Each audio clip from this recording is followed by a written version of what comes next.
Well, hi. Thanks for joining me once again in my shop. Let's just see. This is my second video session today. Here's the clock on the wall.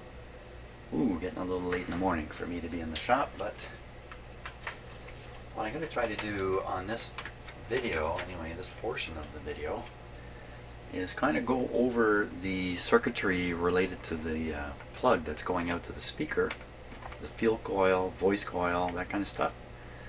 The power supply, the filter capacitors, most importantly, how does the field coil fit in? This isn't 100% clear in my mind, even though I spent the last 20 minutes studying things, so maybe as I go over it on camera here, a few more things will clear up. For the most part, I'm not finding anything wrong in here. I'm just becoming more and more familiar with the particular circuitry of this radio, which is a very important process anyway. So let's take a look at the schematic here. We're going to be studying basically down in this area of the radio, really down here. I'll be looking at the output tube a little bit. So here we go. Hold on tight. Oh, there we are.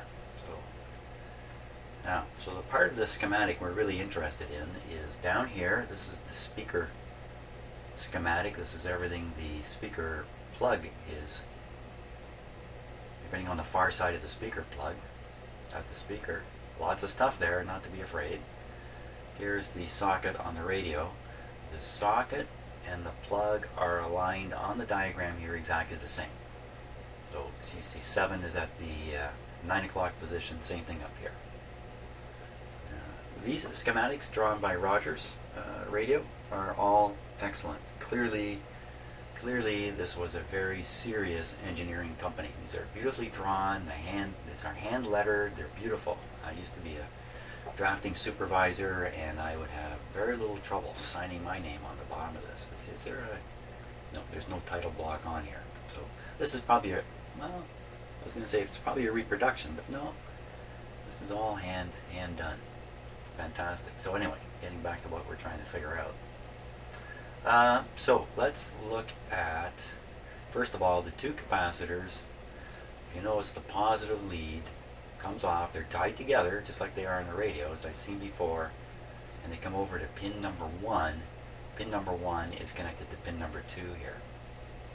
So let's take a look at that. A little bit clumsy as I flip from screen to screen here, I'm afraid. But that'll have to do. Okay, let's take a look.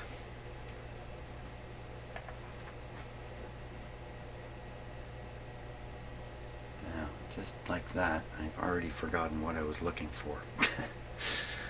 I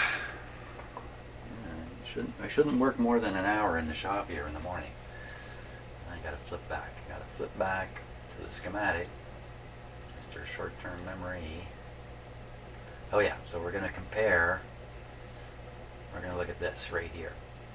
Should have 240 volts on it. Pins 1 and 2, that's what we're going to look at. Pins 1 and 2, back here. In fact, the longer camera is going to do the trick. Okay, so we'll take a look. Pins 1 and 2, we should see. First they're shorted together. That's what I wanted to look at with a close-up camera. Ha! Okay, so look now, pins 1 and 2. Get my camera in there. Tricky to see, but that yellow capacitor, and you see the blue wire, and in behind it is a yellow wire, you can barely see there. They're all tied together, and pins 1 and 2 are all tied together here. Pin 1 has that red wire coming from it. Pin number 3 has that red wire, and it's going to one of the 2 rectifier tubes, or to the 2 rectifier tubes. Pin number 3. Now there is something curious on the schematic, and this is the part that I'm not 100% clear on yet. Let's see if we can get there. So when I look here at the socket, which is in the radio, I see the short, 1 and 2, they're shorted together, no problem. 2 and 3 not shorted. When I look at the plug on the radio, they show 1, they show 2 and 3 shorted. As if when you plug this plug in you got 1, 2, and 3 all tied together. 1, 2, and 3. So what is 3? 3 is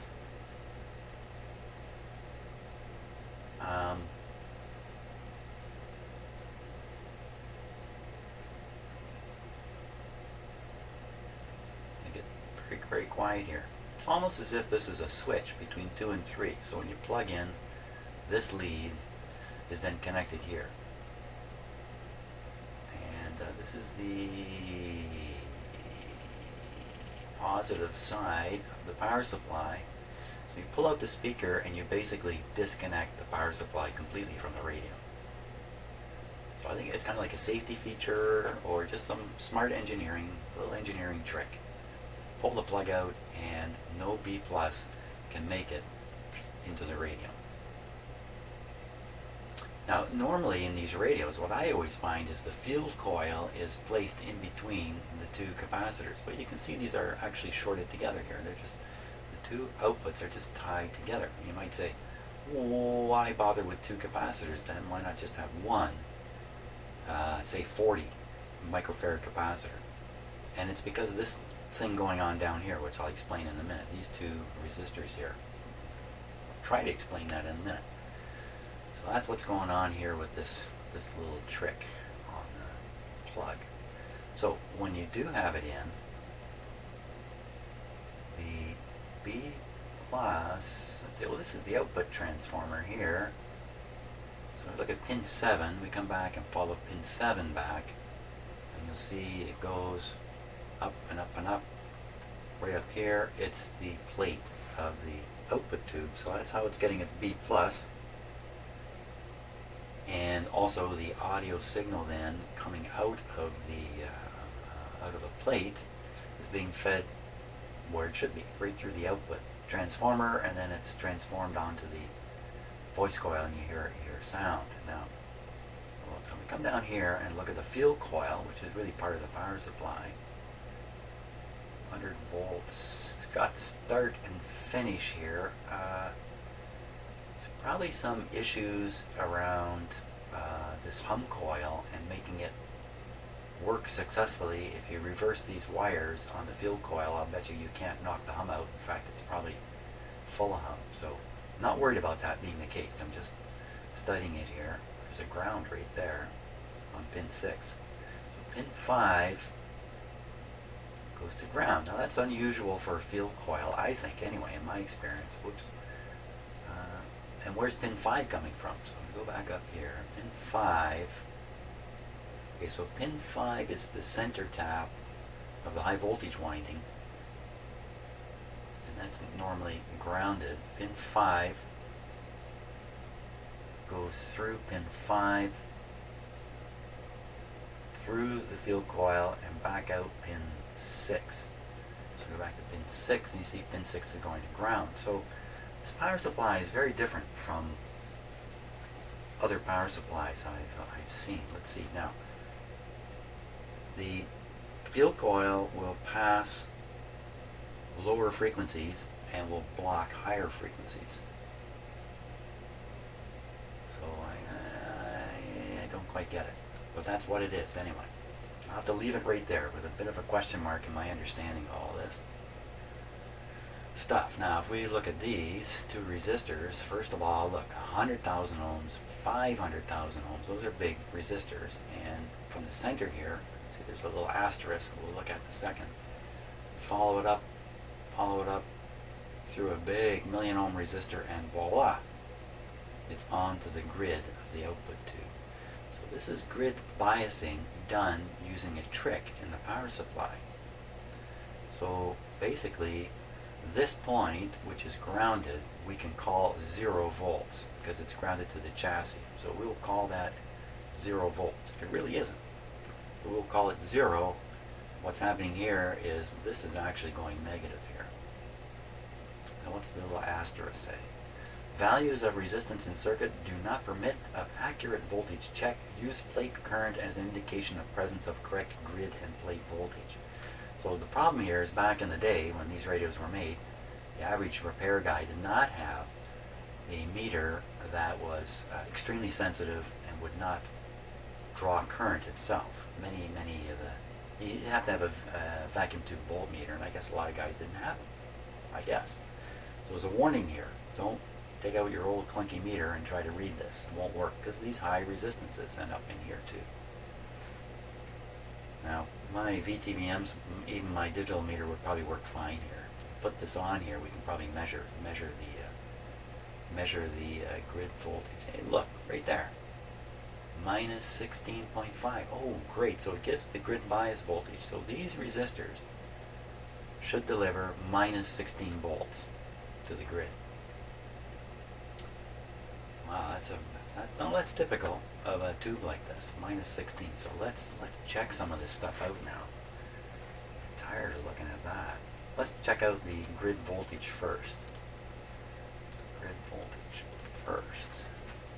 Okay, so the set is operating, but it's on restricted power. Grid voltage. That's pin number 5 on the output tube. Get the right tube this time.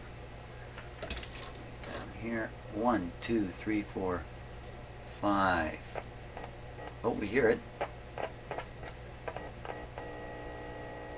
Minus 3 volts, but I am on restricted. Let's put it on full power.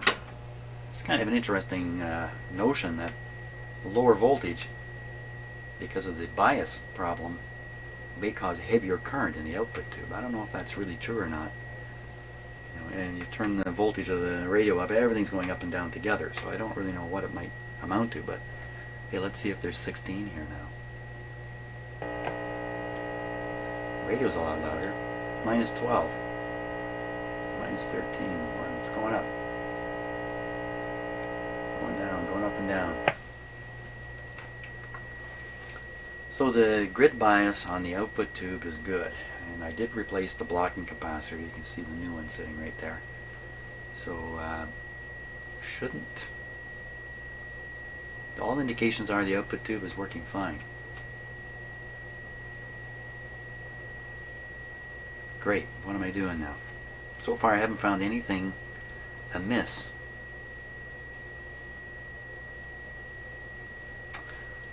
Let's look at the grid bias on this tube. Minus 3.4. Now this is the one that I thought was developing its own grid bias. Let's take a look at the schematic on that.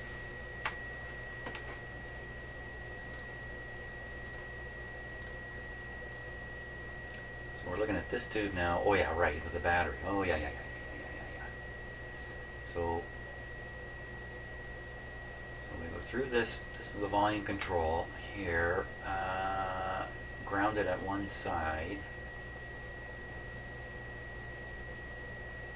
Well, when you turn the volume all the way down, you're basically putting a ground on the grid.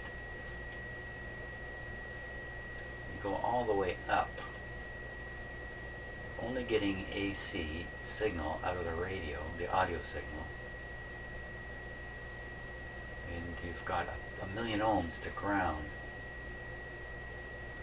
I would think the volume control would affect the potential here. Oh, there's another star. Once again, same note. Values of the resistance are too high to check.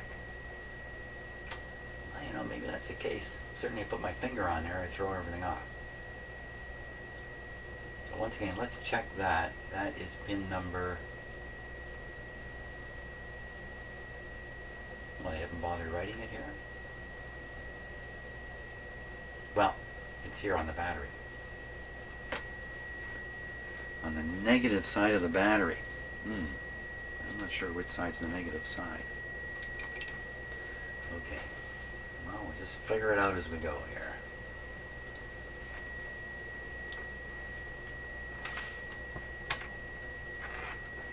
Here's one side. Here's the other side. Now that was interesting because I touched the one side. Nothing. The other side?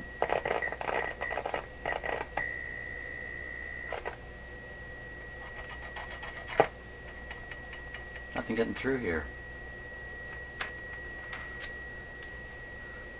So when I tried my decade box, it didn't seem to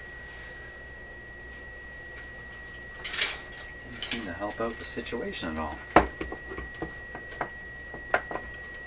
Let's try them again.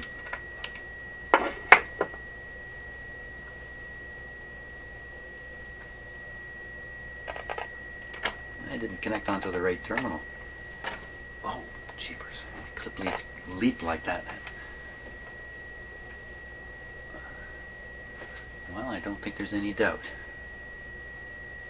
Well, that's on the grid.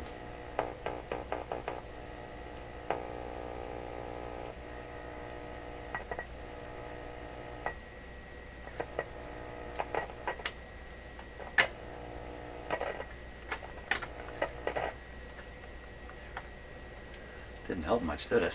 We're at 300 ohms. Pretty well shorted. It just seemed to kill everything.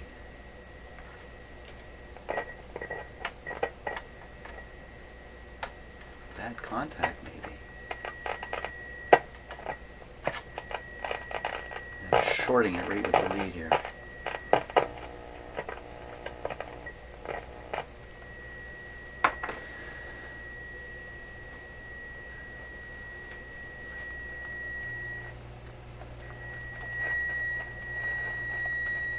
So I've increased the volume, increased the signal coming in.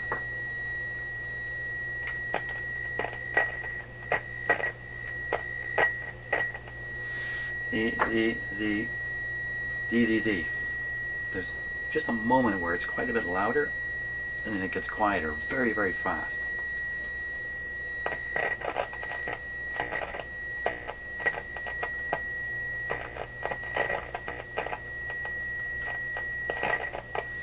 Doesn't happen every time, but occasionally there's actually just a moment of quite a bit more volume. Where are we at here? We're at confusion. We're at total confusion. In fact, I'm worn out. I'm worn out here. Let's see.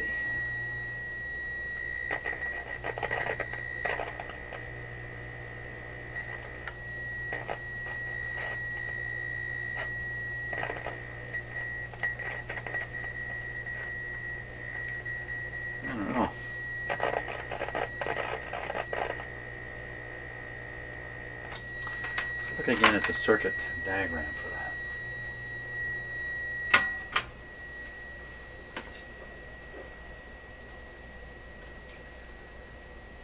So I'm just putting resistance around here. Depending upon where the volume is set, resistance here, let's say 1,000 ohms here is nothing compared to the million that's happening down here. If this guy is a huge resistance in himself, then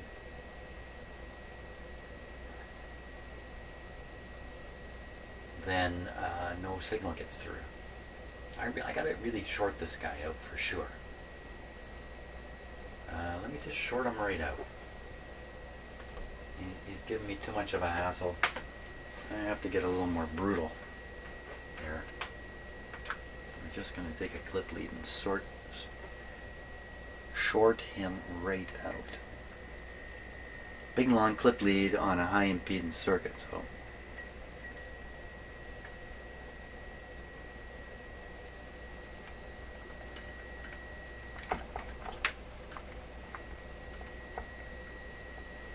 that's full volume. Didn't seem to help much, did it? And what is the grid voltage now? I don't know where I'm going with this. I'm just going around in circles right now. Grid voltage is -2. That can't be terrible. I bet you if we move this volume control around, that grid voltage will vary quite a bit.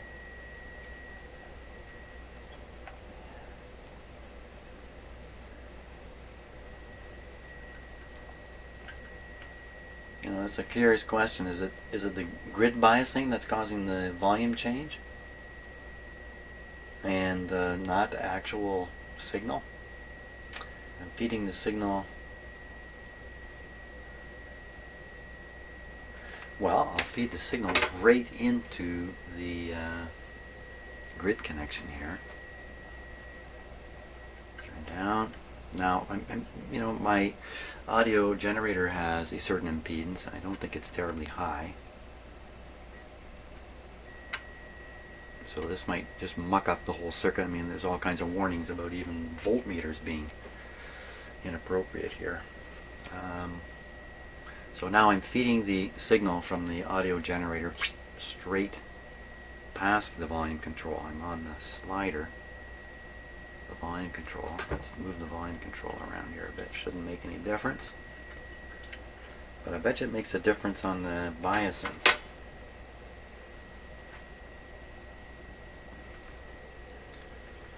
Where am I going? What am I doing?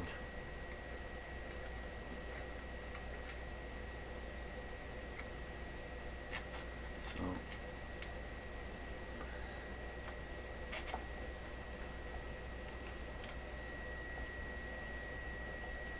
yeah, so this volume control really affects the grid bias. Any little bit of resistance there, and you get a bias. So I just have a little bit of a loose clip lead here. There we are. No volume change, except when you get right down to nothing. And that's probably because I'm shorting out the signal coming out of my... Oh my, where am I on this? I am just spinning around here, traveling in circles. Listen, I want to thank you all for the comments you're making.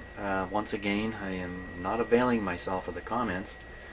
I do try to read my messages on YouTube, and if somebody figures out how to shoot me an email, I read that. I just don't have time in life to deal with all the comments. So I know you're making them. I know you guys are discussing stuff, throwing out your ideas. I encourage you 100%. Go ahead and have the conversations. What is Jim missing? What is Jim doing wrong? Why doesn't Jim do this? Go ahead. Have lots of fun with that stuff. But I just don't have time to read all those comments, as wonderful as they are. Because the weather is beautiful and I got a ton of outdoor projects I got to do at my house here, including today. Today is a big job with a big sander. So I think that's it. I think I'm done. I think I've just worn myself right out on this radio at this point. Okay, well, thanks so much for watching. And we'll see if we didn't get too far today. But you know what? You just keep pressing on this stuff, and sooner or later the lights all come on. See ya.